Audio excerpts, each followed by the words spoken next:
मैं आपको उस सफ़ेद जादू का सच बताने वाला हूँ जिसे हमारे किसान हर साल ज़मीन में डालते हैं। 1000 रुपए की बोरी जिसने हमें अमीर तो बनाया है लेकिन हमारी मिट्टी को बीमार कर दिया है। मैं बात कर रहा हूँ यूरिया, डीएपी और कंपोस्ट की। क्या आप जानते हैं कि इनमें एक सीधा धीमा जहर है और दूसरा असली मिट्टी का सोना। आज जानेंगे कि खाद का ये जादू असल में काम कैसे करता है और आपकी फसल के लिए कौन सा सबसे सही है। खेती की दुनिया के 3 सबसे बड़े खिलाड़ी यूरिया, डीएपी और कंपोस्ट दिखने में अलग अलग, काम में अलग और मिट्टी पर असर भी अलग। पहला यूरिया, इसका सूत्र है NH2CO NH2।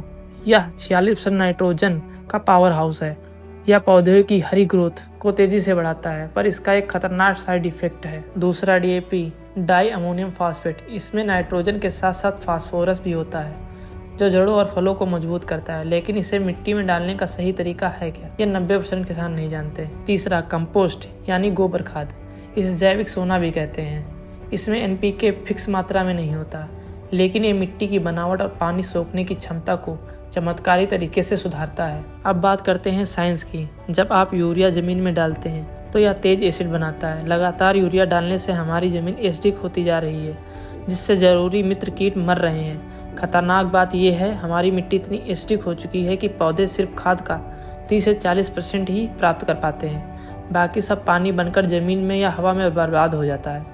यानी 1000 रुपए की बोरी में सिर्फ 600 रुपए का नुकसान, और वहीं वेस्ट नाइट्रोजन भूजल में मिलकर हमें बीमार कर रहे हैं। समाधान हमारे पूर्वजों के पास था, कंपोस्ट। कंपोस्ट में कोई फिक्स केमिकल नहीं है। यह मिट्टी को वापस जिंदा करता है। यह हमारी मिट्टी में छोटे छोटे वायु पैकेट्स बनाता है जिससे जड़ें सांस ले पाती हैं, और यह मिट्टी को स्पंज की तरह बनाता है ताकि पानी ना बह पाए। सबसे बड़ा जादू यह मिट्टी के pH को संतुलित रखता है, जिससे यूरिया डीएपी का इस्तेमाल भी सही से हो पाता है।